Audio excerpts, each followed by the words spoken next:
Howdy, welcome back to the channel. Today I'm using my high-speed sander for the first time ever, so let's go ahead and get right into it. This is made by Richardsons Rock Ranch here in Oregon. They primarily use these for polishing Thundereggs, so that's what we're going to do today. We're going to try using a Thunderegg.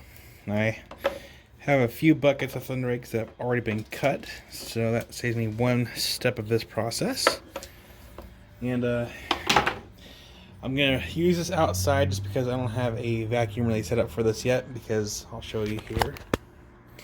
There's a spot back here where you plug in a vacuum cleaner to help collect the dust. This is a little adapter, so it just kind of plugs in there. And then you plug the vacuum up to this outlet here, so when you turn it on, it runs with the machine. And I bought this used, but it still looks pretty clean, and I got 60 grit. I think this is 400. No, that's 220. 220, and then 400. So, I know the Thundereggs that I do have, since they've already been cut, I can start with the 220. So I'm going to go ahead and do this Thunderegg right here. I think it's a Lucky Strike, so we'll go and give that one a whirl. So we got 220.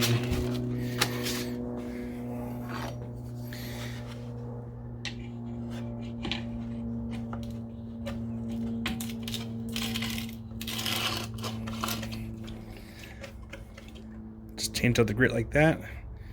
That was a 60. One of the 220s. Gotta line it up in there. Alright, make sure that's all nice and tight. Grab a mask. So this machine is relatively quiet in comparison. It's when you have a vacuum plugged up to it, then it's a little bit louder. But you can just hear how quiet it is. Well, it's quiet-ish. I'm gonna put a mask here to protect my lungs. Do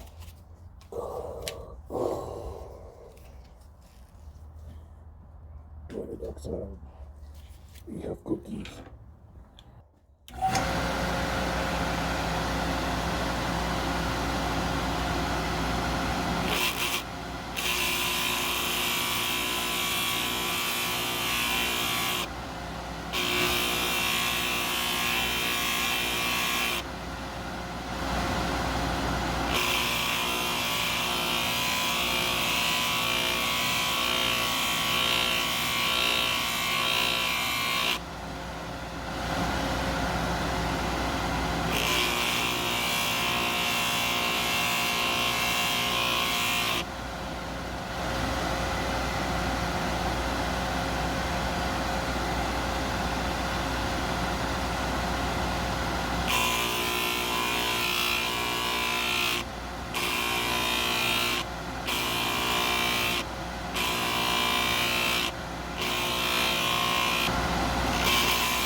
With this machine, it's very important to know where your fingers are at, because this will cut your fingers, and I'll show that here in a second. If you notice that I always know where my hands are at. My thumbs are about that much far down from the stone, from the surface that I'm working, and then I have knowledge of where all my digits are at, so I don't damage them because we don't want that to happen. But when I'm working the machine, this is spinning in this direction, so it's going that way. So I always lead with this edge first. So I bring the stone up, this edge touches first, and then I bring the rest of the stone to meet the sanding surface. And I'm always watching what I'm doing at all times, and I also make sure not to catch this edge. I am not afraid to admit that this machine intimidates me. I've seen people cut their fingers on this, and I'll show you what I mean. So I have the machine on, and again, it's spinning very fast.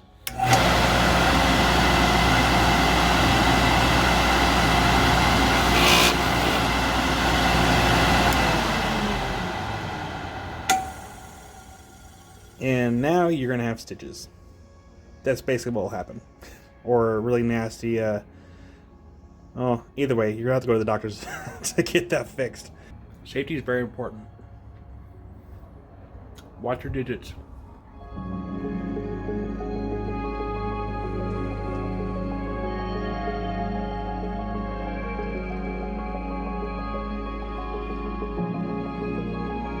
Okay, since I do not have higher grits for the high-speed sander, we're going to be using an angle grinder to finish it off before polish. So we're going to go with 800 grit and then go with 1500 after that.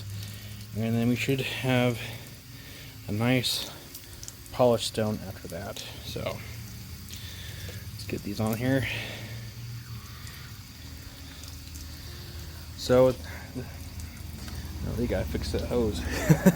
But with this machine here, so we're at an 800 grit. Now look at the chart here. So 900, so it'd be like 1.5. So that's 1.5 right there, 1.5. So if you haven't watched a different video that I did on this machine, the higher the grit, the higher the stage you should be at here on the dial. Good thing it's warm outside.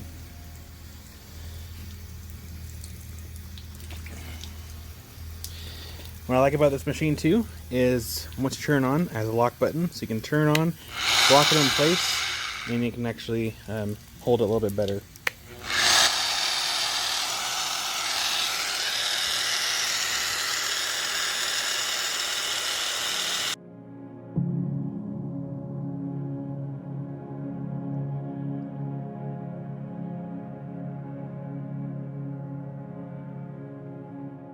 I think we can go ahead and go into the 1500 grit.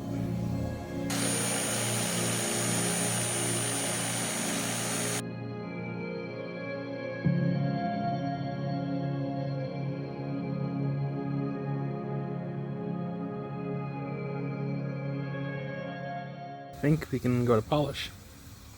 So we are now at the Berber carpet polishing pad. This is literally just a Berber carpet that's been glued to a wheel. I use a cerium oxide here for my polishing compound, and then what I'm going to do is I'm going to turn on the machine, get the wheel wet, apply the cerium oxide, spritz the wheel again, and then start the polishing process.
Alright, go ahead and plop it in the water for now until I can set up the pressure washer.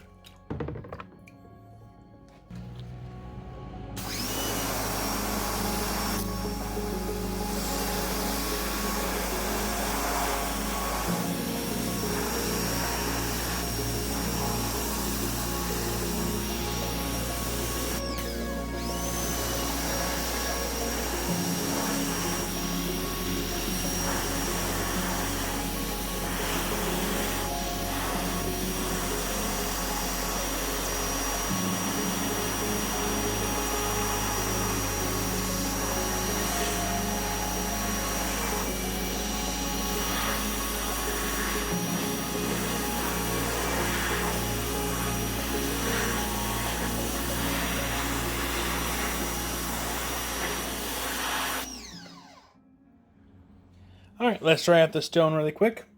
I did notice during the polishing stage that there were a few heat indicators that I need to spend more time with this new piece of equipment, the high-speed sander, and better refine the sanding stages.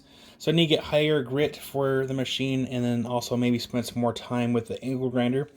I'm not going to worry about this piece right now, but I may come back through and redo this one, just from what I saw.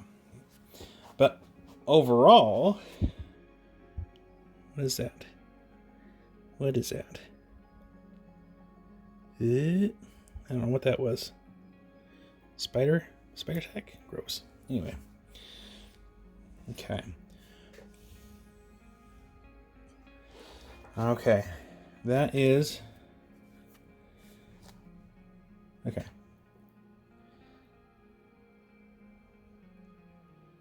So the shine is pretty good. However, I'll show you if this camera will actually pick it up. What I saw during the polishing wheel, I don't know if you can see that little scratch there, but there are a few of them like that. So the scratches are going in kind of half circle direction, so like kind of like that. It's hard to know if that's from the angle grinder or if it's from the high-speed sander, but that's why I need to actually invest in the higher grits for this high-speed sander. And then the other thing I noticed too, see that little mark right there? That's just beneath the surface. So that is due to the stone getting too hot. I call these impact marks just because it's almost like there's like there was a spot where maybe in the sander where it hit it a little too hard and it kind of like left a impact mark just beneath the surface. So you got one there, got a couple down here, which that's not a big deal. But overall, I mean, it looks, if I had to grade it, I would give it maybe a B+ polish. Just because I from my angle, I can see the scratches down here. But the shine's good. It's just those scratches. I need to better refine the process with this new machine and the new sandpapers. And it doesn't take very long to kind of figure those parts out. But overall, for a first run on the machine with the sanding disc that it came with, that actually came out a lot better than I had expected. So this is going to go on the shelf. What do you think? Full disclosure, this is not the first time I've worked with a high-speed sander. I've worked with a high-speed sander at a rock shop some time ago with some bigger projects. These are an intimidating machine because of how fast they spin, but they do an excellent job of doing a quick sand if you want to get rid of those saw marks. Now, keep in mind this is the first time I've used this machine here in the shop, and I don't really have a higher grit sandpaper, so as time goes on, my finishes will get better. And that's the main thing you need to keep in mind if you're buying new equipment, is don't be afraid to experiment on different varieties of rocks to kind of see how the finished product will turn out, because you will end up with scratches. It's gonna happen. It's okay. You can always go back a few steps and redo it. It's not a big deal. So if you have any questions, feel free to leave them in the comments down below, and yeah, hit that like button, and I'll see you guys in the next video. Rock on.